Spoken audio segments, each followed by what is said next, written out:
Do other people know how to support and help you with your anxiety or OCD? We're going to talk all about it. Stay tuned. That's what's up next.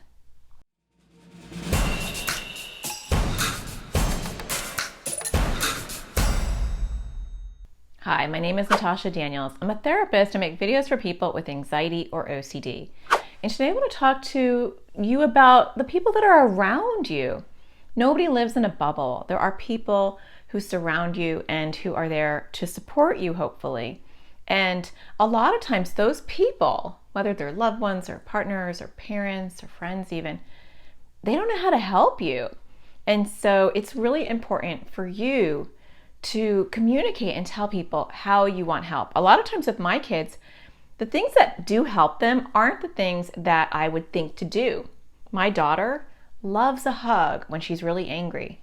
Well, she doesn't seem like she wants a hug when she's really angry, but it is something that really helps her. And so eventually we had a conversation about it. And I said, do you want me to hug you when you're really angry? Because you don't seem like it, but then you lean into it and you calm down. And she goes, yes, I'm waiting for a hug. I'm waiting, you're ignoring me and I want that hug. I wouldn't know that. So I wonder what it is for you when you are anxious or when you're having struggles with OCD or when you're having some mood issues, and it could be because of your anxiety or OCD, it can make you pretty upset. What can other people do to support you? Now, when I ask that question, we have to be careful. I'm not talking about giving in or catering or accommodating to your anxiety or OCD, because some of you might say, well, they could just wipe that down for me, or they can give me that reassurance, or they could help me avoid this, or not make me do this. That's not what I'm talking about, because that actually doesn't help you. And I do have a whole YouTube video on that when people accommodate your anxiety or OCD, it actually just grows it bigger. I'm talking about the other things. Maybe they're wanting you to take too big of a step. Maybe you are doing ERP, exposure response prevention, which is a type of CBT therapy that is really effective for OCD.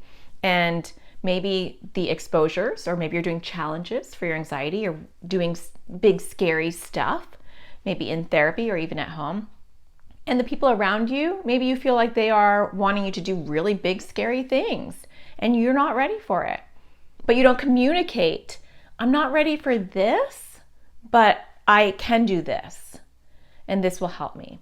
Or when I'm having a hard time, I don't need you to do this. And what is that for you? So here are some sentences to complete if you really want to get very technical and detailed. Grab a piece of paper and write this down or think about it, right?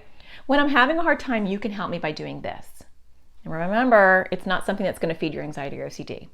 Or I really like it when I'm dealing with my anxiety or OCD and you do this. Or if you can not do this. Those are really helpful. The best thing you ever do when I am having a struggle with anxiety or OCD is to do this. Give people clues on what will help. And when they are trying to help you, and maybe they are overexcited about the idea of giving you tools and strategies and helping you, and so they're telling you, do this or touch that or say that or whatever it is for your theme, it will be different for each one of you. Don't think of it as they say something and then my job is to say, no, right? I did a whole YouTube video on this. And the YouTube video is about that this is your journey and people are just there to support you, but ultimately this is your journey. And that's a good video to watch as well. But instead of just saying no, maybe have a counter response where you might say, that's really too hard, that's too scary, but I can do this. And at my house, my kids earn bravery points, which they turn into different things depending on how old they are and what they're into. So my older daughter, she'd get Starbucks or gas money or clothes. And my son is 13 now, he's into VR. And so he wants to get VR games or VR points, or he wants to get grips for his handles. And my daughter's 11 and she's into Legos, but the expensive kind of Legos that are close to $100 in these Lego sets. And they earn them all through bravery points by doing things that are going towards their fears or discomfort because of their anxiety or OCD. And so there might be something that I say, you need to do this. And then they say, I can't do that. I'm feeling really anxious, or that triggers my OCD. And instead of me just saying, okay, well, don't do it, because I know that's going to grow their OCD, that's not really helpful, or their anxiety, depending on what the issue is, because they have both. Instead, then I might say, go do that, or can you do that? Or maybe you can just walk to the room and turn the light on if it's a fear thing. And my daughter or my son will come back sometimes with a counter offer, because I'll say, you can do that for 5 points, and they'll say, that's too hard. And then they'll say, because they're reaching out, they're meeting me in the middle, and they'll say, how about if I just go in there and then you stand by the door frame? Or my son might say, how about I only eat half of this, because he has OCD issues with food. And so I might say, if you can eat the whole thing, you can earn 5 points. And he might say, my OCD is definitely not going to let me do that, but what if I eat a quarter of it?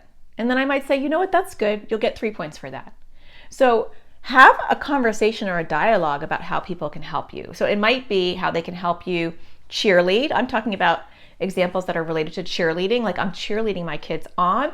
I'm helping them walk towards their fears or discomfort, and I'm having them earn points. And if they can't do that, they're communicating with me. That's too hard, but I can do this. I love that, because this is their journey, not mine.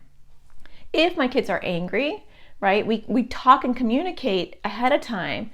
What helps you when you're angry? And my son will say, leave me alone.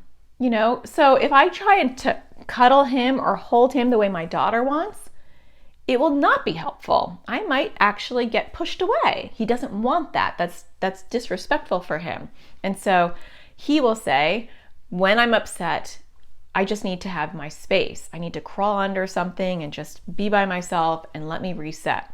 And so I allow him to do that. I give him his space. I don't get in his space and try to make things better because it makes me uncomfortable. I recognize, what does he need, what helps him, and I do that. So if you're having a hard time going to school and you're feeling really anxious, what helps and what doesn't help in the morning when you are trying to build up your courage to go to school if you have some school anxiety?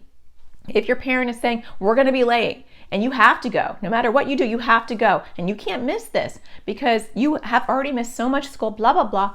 And you're thinking in your head, this is just making my anxiety so much higher, right? And so maybe your knee-jerk reaction is, well, it really helped me if my mom just says I don't have to go. But again, we're not talking about how they can help you avoid or accommodate. But maybe you say, when you tell me that I have to go and you tell me that I've already missed so much school, it adds to my anxiety in that moment.